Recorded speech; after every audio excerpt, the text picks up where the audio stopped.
हनुमान भरत मिला। हनुमान द्वारा संजीवनी लाना। लक्ष्मण मूर्छा का टूटना। हनुमान द्वारा कालनेमी राक्षस का वध। हनुमान भरत का संवाद। शक्ति लगने से लक्ष्मण जी मूर्छित हो जाते हैं तथा वैद्यराज सुषेण के कहने पर हनुमान जी संजीवनी बूटी लाने के लिए प्रस्थान करते हैं। इसकी सूचना रावण को उसके गुप्तचरों द्वारा लगती है कि हनुमान लक्ष्मण के लिए अमृत संजीवनी लेने के लिए द्रोणागिरी पर्वत पर जा रहा है।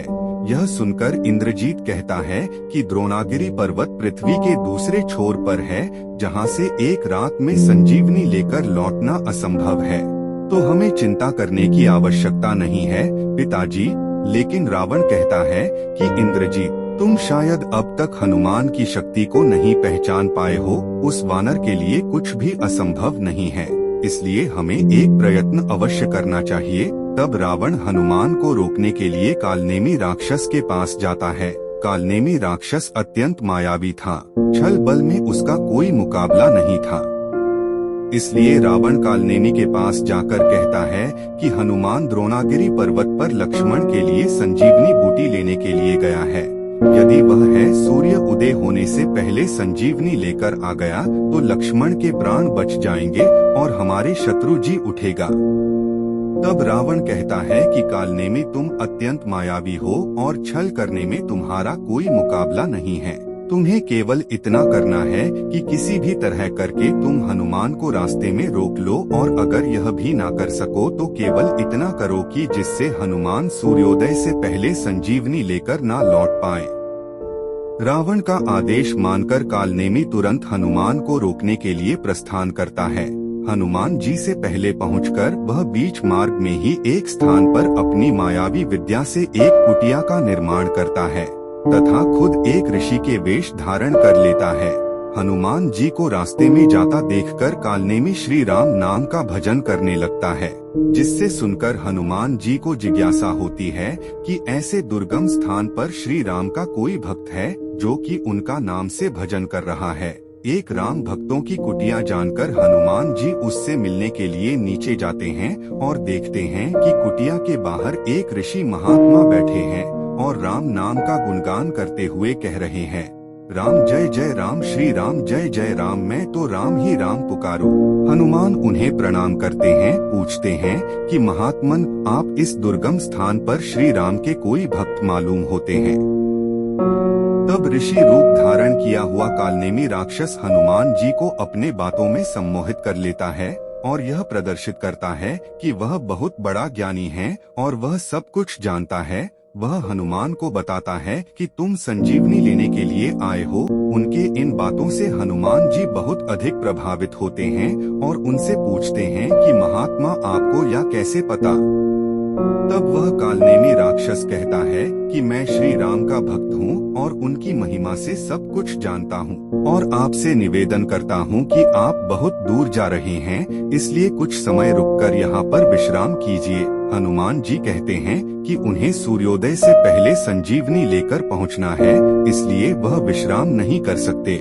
लेकिन कालनेमी राक्षस कहता है कि वह है अपने चमत्कार से हनुमान जी को पल भर में द्रोणागिरी पर्वत पर पहुंचा देगा, लेकिन इसके लिए तुम पहले पास ही के तालाब में स्नान करके आओ, तब मैं तुम्हें अपना शिष्य बना लूंगा और तुम्हारे अभी मनोरथ सिद्ध कर दूंगा। ऋषि रूप धारण किए हुए कालनेमी राक्षस की बातों में आकर हनुमान जी तालाब में स्नान करने के लिए जाते हैं। जब हनुमान जी तालाब में स्नान कर रहे होते हैं तब उन पर एक मगरमच्छ हमला करता है।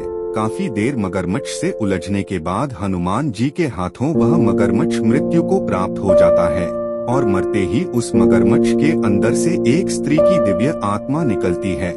हनुमान जी के पूछने पर वह स्त्री की आत्मा उन्हें बताती है कि वह एक देवकन्या है जो कि एक ऋषि के श्राप के कारण मगरमच्छ बन गई थी। आपके हाथों से मृत्यु को प्राप्त होकर मैं अपने श्राप से मुक्त हो गई हूँ, किंतु सावधान, आपके रास्ते की असली बांधा वह कपटी और मायावी कालनेमी राक्षस है जो ऋषि का वेश धारण करके आपके साथ छल कर रहा है।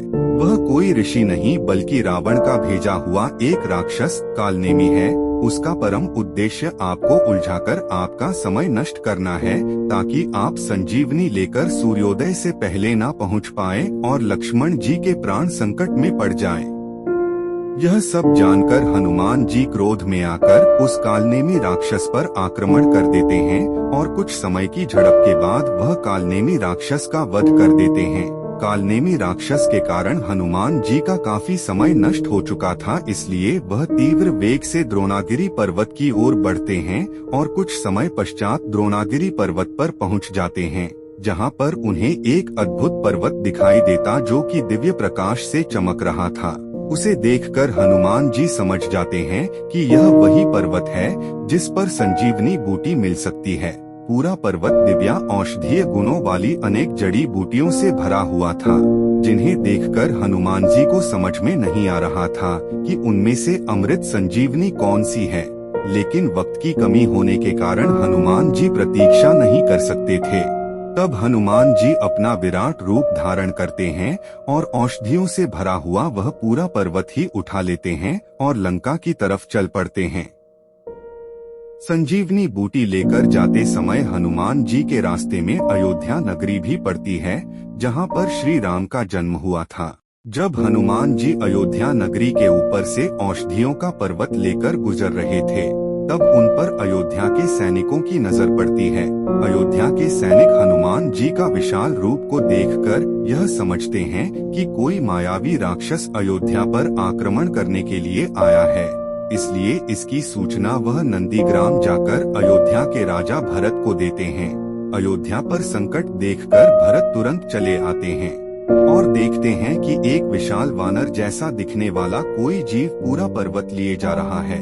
उसे रोकने के लिए है भरत सम्मोहन अस्त्र का प्रयोग करते हैं। भरत का बाण लगते ही हनुमान जी अचेत होकर भूमि पर गिरते हैं और मूर्छित हो जाते हैं। जब भारत उनके पास पहुंचते हैं तो हनुमान जी मूर्छित होते हुए भी राम राम जप रहे थे।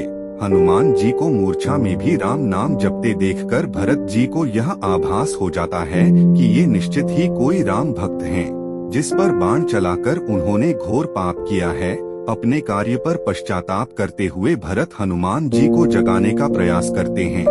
कुछ ही देर में हनुमान जी होश में आ जाते हैं और भरत को देखकर आश्चर्य में पड़ जाते हैं, क्योंकि भरत जी का चेहरा उनके आराध्य श्री राम के जैसा ही दिखाई पड़ रहा था। जय श्री राम कहते हुए हनुमान उठ खड़े होते हैं। तब हनुमान जी अपना परिचय देते हैं तथा भरत का परिचय पाकर अत्यंत प्रसन्न होते हैं, क्योंकि उनके आराध्य श्री राम के छोटे भाई भरत से उनकी पहली बार भेंट हुई थी। हनुमान का परिचय जानकर भरत उनसे श्री राम, लक्ष्मण और माता सीता के सकुशल होने की खबर पूछते हैं, तो व्यथित होकर हनुमान जी भरत को सीता हरण, लंका में युद्ध तथा लक्ष्मण मूर्छा का समाचार भरत को सुनाते हैं, जिसे सुनकर भरत जी विलाप करने लगते हैं कि उनके कारण श्री राम, लक्ष्मण और सीता को इतने दुख भोगने पड़े हैं। लेकिन समय की कमी होने के कारण हनुमान जी भरत को धीरज बनाते हुए संजीवनी लेकर वहां से चल पड़ते हैं। दूसरी तरफ लक्ष्मण जी के मूर्छित शरीर अपने गोद में लेकर श्री राम विलाप कर रहे थे और उनकी नजरें लगातार हनुमान जी की प्रतीक्षा कर रही थी। अचानक बजरंगबली हनुमान विशाल रूप में हाथ में पर्वत उठाए आते हुए दिखाई देते हैं और सभी के चेहरे पर एक संतोष की झलक नजर आती है। संजीवनी औषध से भरा पर्वत हनुमान जी भूमि पर रख देते हैं, जिसमें से वैद्यराज सुषेण संजीवनी बूटी की पहचान करके उसकी पत्तियों से पीसकर लक्ष्मण जी को पिलाते हैं।